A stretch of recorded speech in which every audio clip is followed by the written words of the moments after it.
البدع والأهواء، أهل البدع العقائدية وأهل البدع السياسية. نقول بيننا وبينكم السلف، بيننا وبينكم الكتب، كان فيقول البدع بيننا وبينكم. Bismillahirrahmanirrahim. Alhamdulillah.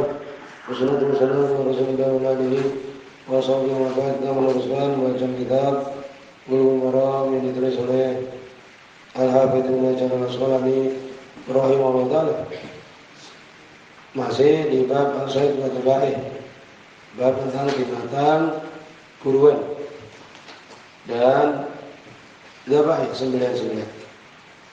Semoga pada pertemuan terlewat bahwa Allah SWT berberikan atau persoalan untuk berburu, ya, apabila ketika dia melepaskan binatang yang untuk menangkap hewan buruan itu mengucapkan bismillah atau mungkin dengan menggunakan panah. Kemudian disebutkan juga kalau binatang itu dalam keadaan bisa untuk disembelih seperti biasa, binatang Cina, ya maka tidak boleh untuk kemudian dipanah. Ya demikian disebutkan. Demikian juga tidak boleh untuk kemudian dengan menggunakan anjing untuk membunuhnya, tidak boleh. Seperti kambing atau ayam yang disembelih, ya demikian. Tapi binatang-binatang yang tidak mampu untuk dia menangkapnya, ya binatang liar, maka boleh dengan menggunakan binatang-binatang yang lain atau menggunakan senjata. Baik sekarang ini senapan ataupun dengan panah. Kemudian juga larangan untuk kemudian menggunakan ketapel, ya. Demikian juga disebutkan tentang permasalahan untuk dia menyembelih, ya, dengan memotong kerongkongan, demikian juga tenggorokan. Demikian juga udat, ini dua urat yang ada di samping kanan dan kiri tenggorokan tersebut. Ya demikian. Sampai dia itu terputus. Berikutnya hadis nomor 1341. Masih di bab al-sayd wa tabaih. Wa an Saddad bin Aus, dari Saddad bin Aus radhiyallahu anhu. Hadis ini semua Imam Muslim. Qala beliau mengatakan, qala Rasulullah sallallahu alaihi wasallam, berkata Rasulullah sallallahu alaihi wasallam, inna Allah kataba al-ihsan ala kulli syai'. Sesungguhnya Allah Subhanahu wa taala menuliskan, ini memerintahkan al-ihsan, berbuat baik, ala kulli syai', terhadap segala sesuatu. Ya, untuk kita berbuat baik kepada segala sesuatu, pada makhluk-makhluk Allah Subhanahu wa taala, bahkan kepada binatang. Fa idza qataltum fa ahsinul qitlah. Apabila engkau membunuh, kalian membunuh, maka baguskanlah untuk membunuh. Wa idza dzabhtum fa ahsinud dzibhah. Apabila kalian menyembelih, baguskanlah menyembelih. Wal yahidda ahadukum syafratahu. Dan hendaknya untuk menajamkan salah seorang kalian pisaunya. Wal yurih dzabihatahu, dan untuk disenangkan dzabihatahu, sembelihannya. Binatang mau disembelih itu jangan disiksa. Bahkan disebutkan, ya, ulama yang disebutkan yaitu yang sahih, tidak boleh kita mengasah pisau itu di depan binatang mau disembelih. Tidak boleh. Ya, kadang dulu kita berpendapat tidak mengapa, dia tidak berakal, tidak boleh. Nanti ada disebutkan hadisnya, ya, bahwa Nabi melarang. Kita menyembelih kemudian pisaunya ditunjukkan kepada binatang itu ketika mau diasah itu, jangan. Demikian juga kalau mau dihadapkan kiblat tidak mengapa ketika menyembelih. Walaupun tidak kemudian makruh selain itu enggak. Ya, ini boleh-boleh saja menghadap kiblat atau selain kiblat. Tapi menghadap kiblat tidak mengapa. Ya demikian. Rawi Muslim di sini semua Imam Muslim. Di sini juga semua Imam Nawawi di dalam Arba'in An-Nawawiyah. Berikutnya hadis nomor 1342. Wa Nabi Sa'id Al-Khudri, dari sahabat Abu Sa'id Al-Khudri radhiyallahu anhu. Di sini Hasan. Qala beliau mengatakan, ya, qala Rasulullah sallallahu alaihi wasallam, berkata Rasulullah sallallahu alaihi wasallam, zakatul janin, sembelihan janin itu di dalam perut itu, umpamanya kambing di dalamnya ada anak kambingnya atau sapi bahkan. Zakatul ummi adalah sembelihan ibunya. Ya, di sini sahih. Rawahu Ahmad, riwayat Imam Ahmad wa Sahahu Ibnu Hibban dan Sahih Ibnu Hibban. Maksudnya, kalau seorang menyembelih kambing, sembelih punya perempuan kan dia hamil kan kelihatan. Sembelih dia meninggal. Kemudian dibelah di dalamnya ada kambing, anak kambing, maka boleh dimakan juga. Walaupun tidak disembelih dia, karena sembelihan ibunya itu otomatis sembelihan untuk dia. Ya demikian. Nah di sini jelas. Berikutnya ada sama 1343. Wa Ibnu Abbas dari sahabat Abdullah bin Abbas radhiyallahu anhu. Hadis ini ya berselisih ulama dan itu adalah dhaif. Ya, karena di situ ada Muhammad bin Yazid. Lemah, dhaif. Ya, demikian. Dan mereka para ulama mengatakan yang benar adalah itu mauquf. Ucapan Abdullah bin Abbas radhiyallahu anhu saja. Ya demikian. Sanad sahih kalau itu ucapan Abdullah bin Abbas, ucapan sahabat saja. Ya. Sehingga nanti akan terjadi perselisihan tentang permasalahan ya sembelihan muslim yang tidak mengucapkan bismillah. Ani bin Abbas dari Abdullah bin Abbas radhiyallahu anhu. Malah ini dhaif, yang benar ucapan Abdullah bin Abbas saja. Ana Nabi sallallahu alaihi wasallam, sebenarnya Nabi sallallahu alaihi wasallam kalau beliau mengatakan al-muslim yakfihi ismu. Seorang muslim cukup padanya nama dia. Nama dia seorang muslim. Muslim. Ya. Fa in nasiya ayusammiya hina yadbah. Maka jika dia lupa untuk ayusammiya, untuk mengucapkan bismillah. Ketika dia menyembelih, fal yusami, maka hendaknya dia mengucapkan bismillah, tsumma liyakul, kemudian dia makan.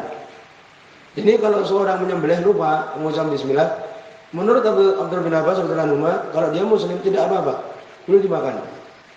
Karena dia seorang muslim. Ya. Fa in nasiya, kalau dia lupa ya untuk mengucapkan bismillah ketika menyembelih, maka hendaknya dia mengucapkan bismillah kemudian makan. Ya demikian. Akhrajahu Daraqutni, diriwayatkan oleh Imam Daraqutni wa bi isnadihi, dan di dalam sanadnya ada Muhammad bin Yazid bin Sinan. Ini disebutkan wa huwa saduq, dia saduq biasa saja, dhaiful hifz, lemah hafalnya. Ya, demikian. Ini Ibnu menyebutkan demikian. Wa akhrajahu Abdur Razzaq, dikeluarkan dia ini juga hadis ini oleh Imam Abdur Razzaq bi isnadin sahih, dengan sanad yang sahih ila Ibnu Abbas. Sampai ke Abdullah bin Abbas, mauqufan alaih, berhenti kepada dia. Ini ucapan Abdullah bin Abbas radhiyallahu anhu. Ini lebih tepat ucapan Abdullah bin Abbas saja. Ditambah lagi ya di sini hadis nomor 1354, hadis terakhir dari bab ini. Walau syahid, dan untuknya ada penguat. Indah Abi Daud, sungai Imam Daud. Fi marasilihi, di mursal beliau. Mursal Rasul Abu Daud. Ya, dilafaz dengan lafaz bahwa Nabi sallallahu alaihi wasallam, ini jelas bahwa itu adalah mursal. Ya, demikian.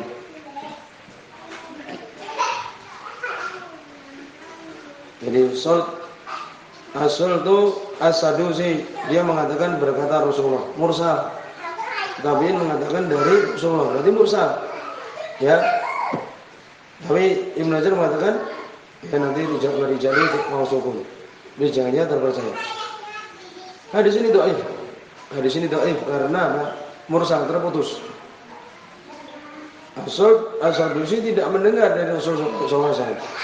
Walau syahid, dan dia ada penguat. Ya, syahidun. Indah Abi Daud, sebuah Imam Abu Daud, fi marasili, di mursal beliau, buku beliau marasil. Bila dengan lafaz dhabihatul muslim halalun. Sembelihan seorang muslim halal. Dzakara asmaullah alaiha, sama saja dia mengucapkan bismillah atasnya, aw lam yadhkur, atau tidak mengatakan bismillah. Wa rijaluhu mawthuqun, dan rijalnya terpercaya semua. Tapi itu kan terputus kan ini. Oleh karena itu kita menjadi paham Ibnu Hajar menyebutkan di sini seakan-akan kita tergiring kepada apa? Selama dia muslim, bilang bismillah atau tidak bismillah halal. Itulah pendapat Imam Syafi'i. Sembelih pokoknya. Bilang bismillah atau enggak urusan. Ya demikian. Muslimnya pun ya tahu sendiri. Muslim menjaga sholat atau enggak menjaga sholat, yang penting muslim. Karena sholat sendiri berselisih para ulama. Apakah yang meninggalkan sholat itu kafir atau enggak? Kan itu sesuatu yang masyhur. Meninggalkan sholat karena malas. Jadi dari sini kita bisa mengetahui bagaimana pendapat Ibnu Hajar dan pendapat Imam Syafi'i. Yaitu apa? Yaitu selama dia muslim, ya menyebut bismillah atau tidak menyebut bismillah, ya boleh dimakan. Kan itu. Dan yang benar adalah tidak boleh, harus mengucapkan bismillah. Ya, harus mengucapkan bismillah. Kemudian juga kalau dia lupa maka apa? Dia tidak berdosa, tapi tidak boleh dimakan. Ya demikian tadi Anda sebutkan. Maka di sini ada beberapa permasalahan pada sudah kita sebutkan sebagian, yaitu tempat untuk disembelih, ya, itu di daerah leher, kemudian harus berbatang 4, ya, berbatang 4. Al-khulqum yaitu tenggorokan, berjalannya nafas. Al-mari majru ta'am, tempat makanan, yaitu kerongkongan. Wa wijjaini yaitu arafan, 2 urat, ya, di samping kanan kiri leher. Itu yang dia itu di sampingnya tenggorokan ataupun kerongkongan. Paham? 4 itu. Yang dinamakan oleh para ulama audat al-arba'ah. Ya, urat yang 4 itu. Ini harus disembelih. Dan mengatakan seperti saya Fauzan mengatakan cukup 3. Ya. Ya demikian. Itu apa? Ya tadi tenggorokan, kemudian kerongkongan. Ya dia kembali kepada sampai kanan kiri tadi, audat tadi. Kemudian disebutkan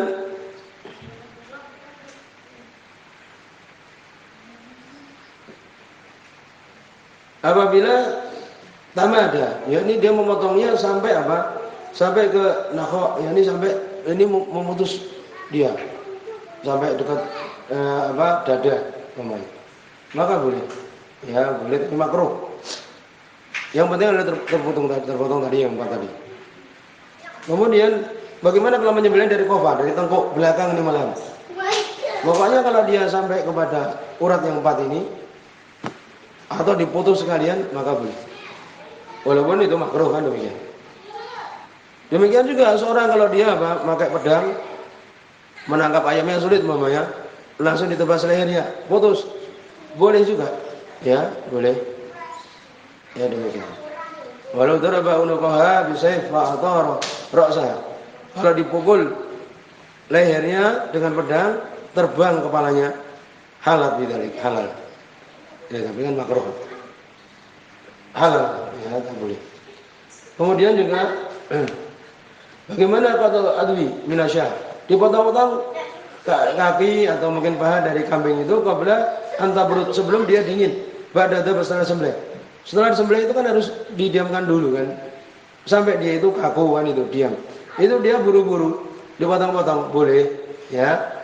Tetapi itu adalah makruh. Ya, demikian. Boleh. Demikian juga apabila sudah dipotong tapi rohnya belum keluar, boleh enggak? Boleh. Boleh dimakan. Karena dia sudah memotongnya. Kemudian bagaimana kalau binatang itu tercekik atau terpukul atau jatuh atau ditanduk atau dimakan binatang buas, kemudian kita bisa dapat kita sembelih, boleh. Boleh kita makan. Bahkan walaupun gerakannya masih sedikit tapi masih ada roh, boleh kita makan. Kemudian bagaimana kalau dia itu seperti unta, itu kan dipotong bukan disembelih. Kambing itu kan dipotong, bukan kambing itu disembelih bukan dipotong. Unta itu kan ditonjok bagian lehernya dalam badan berdiri kan. Bagaimana kebalikannya?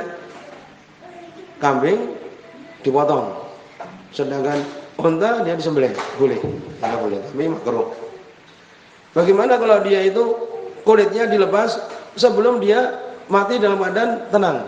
Ini dipotong umpamanya, dipotong langsung dikuliti, makruh, tapi boleh, ya halal dimakan, tapi itu makruh. Biarkan dulu dia diam, baru kemudian dikuliti, masukkan ke mesin apa itu, membuang bulu itu. Demikian juga menyembelih dengan pisau yang tajam. Kemudian disebutkan di sini hadis yang Sahih Muqbil, Sahih Musnad, hadis Ibnu Abbas radhiyallahu anhu, disebutkan oleh Hakim Sahih bahwa Nabi SAW beliau mengatakan ketika ana rajulan adja'a syatan, ada seorang yang dia itu mendudukkan kambing mau disembelih, diletakkan. Tsumma ja'ala yahudu syafratahu, kemudian dia mengasah pisaunya di depan kambing itu. Maka Nabi SAW mengatakan, "Aturidu an tamitaha mautat?" Apa kamu ingin untuk membunuh dia dengan mati yang banyak? Sambil melihat itu. Hal hadatha syafratak? Kenapa engkau tidak menajamkan pisaumu qabla an tajja? Sebelum engkau meletakkan dia. Nah itu. Jadi jangan mengasah pisau di depan kambing mau disembelih. Soalnya ini tidak boleh. Kemudian juga menghadap kiblat dilakukan oleh Abdullah bin Umar radhiyallahu anhu. Tapi selain kiblat tidak mengapa, kalau dihadapkan kiblat tidak mengapa juga. Kemudian juga tadi sembelihan yang kemudian dalamnya ada janin, maka boleh. Kalau masih hidup disembelih. Kalau dia keluar anaknya masih hidup disembelih. Kemudian hukum tasmiyah inda dzabihah. Nah ini, hukum mengucap bismillah ketika menyembelih. Yang benar adalah wajib. Kalau lupa maka tidak boleh dimakan. Tapi tidak berdosa. Rabbana la tu'akhidna in nasina aw akhtana. Ya Allah, jangan Engkau menghukum kami kalau kami lupa. Atau dalam keadaan tidak sengaja. Sebagian berpendapat bahwa kalau lupa tidak mengapa. Dari tadi juga jangan Engkau hukum kami ya Allah kalau kami lupa. Kemudian pendapat yang ketiga, an-tasbih ala dhabi yang mustahab. Mengucap bismillah ketika menyembelih itu mustahab saja, bukan wajib. Inilah pendapat Imam Syafi'i. Demikian. Dari tadi kita sebutkan. Demikian. Kemudian tentang sebenarnya ahlul kitab, hukum asalnya dia boleh. Tapi kalau dia tidak menyebut nama Allah, ini menyebut selain Allah SWT tidak boleh.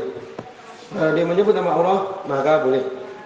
Kalau mengumpulkan nama Allah dan nama Yesus memangnya tidak boleh.